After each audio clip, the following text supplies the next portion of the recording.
جی میرے بھائی اور میری بہن، ہم جب بھی گناہ کا ارادہ کریں، ہمارا دل چاہے کہ ہم گناہ کر لیں، ہمارا دل چاہے کہ ہم کوئی غلط کام کر لیں،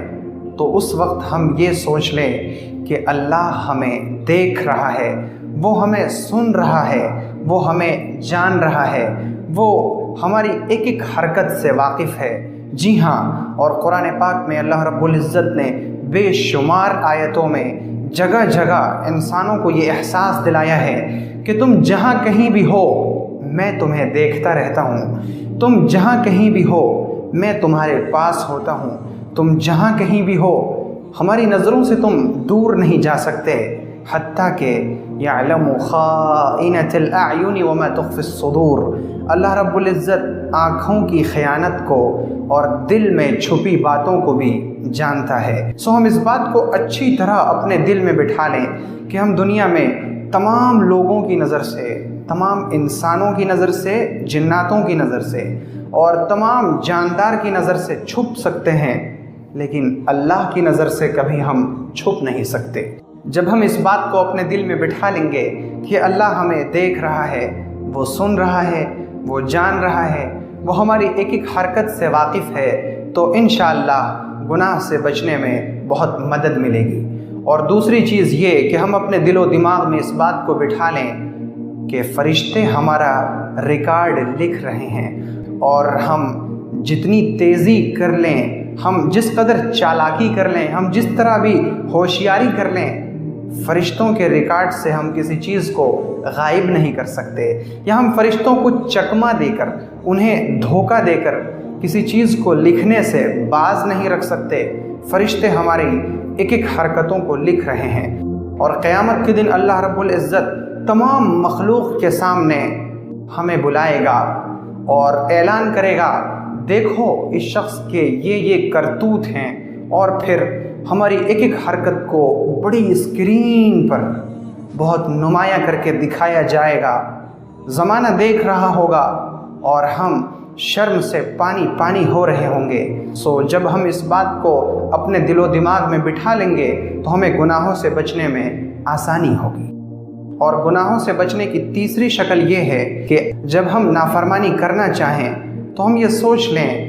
کہ آدم کو جو ہمارے باپ تھے اور حوا کو جو ہماری ماں تھیں، انہیں جنت سے صرف اس لیے نکال دیا گیا کیونکہ انہوں نے اللہ کی نافرمانی کی۔ آپ ذرا سوچئے کہ وہ آدم جس کا پتلا خود رب العالمین نے اپنے ہاتھوں سے بنایا، جس میں خود اللہ نے اپنی روح پھونکی، آپ ذرا تصور کیجئے کہ وہ آدم جو تمام انسانوں کا باپ تھا، وہ حوا جو تمام انسانوں کی ماں تھیں، انہیں جب نافرمانی کی وجہ سے جنت سے نکال دیا گیا، تو پھر اگر ہم نافرمانی کریں گے تو کیا ہمیں جنت میں داخلے کا موقع ملے گا؟ کیا ہم گناہ اور نافرمانی کر کے جنت میں جا سکیں گے؟ نہیں، اور ہرگز نہیں۔ تو کیا ہم یہ پسند کریں گے کہ ہم جہنم میں جائیں، ہم جہنم میں ڈالیں اور پھینکے جائیں، ہم وہاں کا عذاب چکھیں؟ نہیں، اور ہرگز نہیں۔ تو پھر ہم یہ سوچ لیں کہ گناہ کا انجام اور ٹھکانہ تو جہنم ہے، اور گناہ سے بچنے کا بدلہ جنت ہے۔ اسی طرح گناہ سے بچنے کی ایک چوتھی تدبیر یہ ہے کہ جب بھی ہمیں گناہ کا خیال آئے تو ہم اپنی موت کو یاد کر لیں، وہ موت جو ہمارے سامنے بہتوں کو آ چکی ہے، وہ موت جس کے بعد ہم نے اپنے عزیزوں کو تنہا قبر میں چھوڑ دیا ہے، وہ موت جو ہمیں بھی آنی ہے۔ ہم اپنی موت کو یاد کر لیں کہ ہمیں جب موت آئے گی اور ہم رب العالمین کے حضور میں پیش کیے جائیں گے، اور جب وہ ہم سے ہمارے گناہوں کے بارے میں پوچھے گا تو ہم اسے کیا جواب دیں گے؟ ہمارے پاس کیا عذر ہوگا؟ ہمارے پاس کون سا بہانہ ہوگا جو بہانہ پیش کر کے ہم اس کے عذاب سے بچ سکیں؟ ہم اپنی قبر کا تصور کر لیں، وہ قبر جس کے چاروں طرف تنگ دیوار، وہ قبر جس میں اندھیرا ہی اندھیرا، روشنی کا کوئی راستہ نہیں، وہاں دنیا کی لائٹ کا کوئی انتظام نہیں، وہ قبر جس میں سانپ اور بچھو، وہ قبر جس میں وحشت ہی وحشت، وہ قبر جس میں نہ صبح نہ شام وہ قبر جس میں نہ کوئی ہوا، جس میں نہ کوئی انس، جس میں نہ چڑیوں کے چہچہانے کی آواز، جس میں نہ پرندوں کے پھدکنے کی آواز، جس میں نہ کسی انسان کے چیخنے اور چلانے کی آواز، صرف اپنا کیا ہوا عمل ہمارے ساتھ ہوگا۔ ہم اس قبر کو یاد کر لیں کہ اس قبر میں ہمارا گناہ عذاب کی شکل میں ہمیں ڈسے گا تو ہم بچیں گے کیسے؟ جی میرے بھائی اور میری بہن، جب ہم گناہ کے خیال آنے کے وقت اپنی موت کا اور اپنی قبر کا تصور کر لیں گے تو پھر ہمارے لیے گناہ سے بچنا آسان ہو جائے گا۔ اسی طرح گناہ سے بچنے کی ایک تدبیر یہ بھی ہے کہ جب بھی ہمیں گناہ کا خیال آئے تو ہم یہ سوچ لیں کہ ہم اپنے جس عضو سے گناہ کر رہے ہیں، اگر ہم گناہ اپنے ہاتھ سے کر رہے ہیں تو پھر یہی ہاتھ ہے جو قیامت کے دن ہمارے خلاف گواہی دے گا۔ اگر ہم وہ گناہ اپنی آنکھوں سے کر رہے ہیں تو ہم یہ جان لیں اور یقین کر لیں کہ یہی آنکھیں ہیں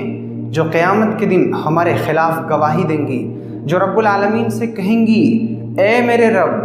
آپ نے اسے مجھے تحفے میں دیا تھا لیکن اس نے میرا استعمال بہت غلط کیا، یہ مجھ سے بہت بری بری چیزیں دیکھتا تھا۔ سوئے میرے بھائی اور میری بہن، ہم یہ یقین کر لیں کہ ہم اپنے جس عضو کو گناہ میں استعمال کریں گے وہ عضو قیامت کے دن ہمارے خلاف گواہی دے گا۔ سو کیا ہم ان ہاتھوں کی، ان کانوں کی، اس زبان کی اور ان آنکھوں کی گواہی کے خلاف کوئی ثبوت دے سکیں گے؟ کیا ہم ان کی گواہی پیش ہو جانے کے بعد کوئی بہانہ اور عذر پیش کر سکیں گے؟ نہیں، یقیناً نہیں اور ہرگز نہیں۔ تو پھر ہم اس کو اچھی طرح اپنے دل میں اور اپنے دماغ میں بٹھا لیں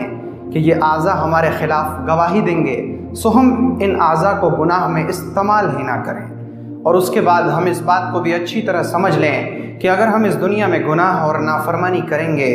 تو قیامت کے دن ہمیں افسوس کرنا پڑے گا، کیونکہ قیامت کا دن ایک ایسا دن ہوگا جس دن نیک لوگ بھی افسوس کر رہے ہوں گے اور برے لوگ بھی افسوس کر رہے ہوں گے۔ نیک لوگ تو اس لیے افسوس کر رہے ہوں گے کہ کاش میں نے اور نیکیاں کر لی ہوتیں، اور برے لوگ اس لیے افسوس کر رہے ہوں گے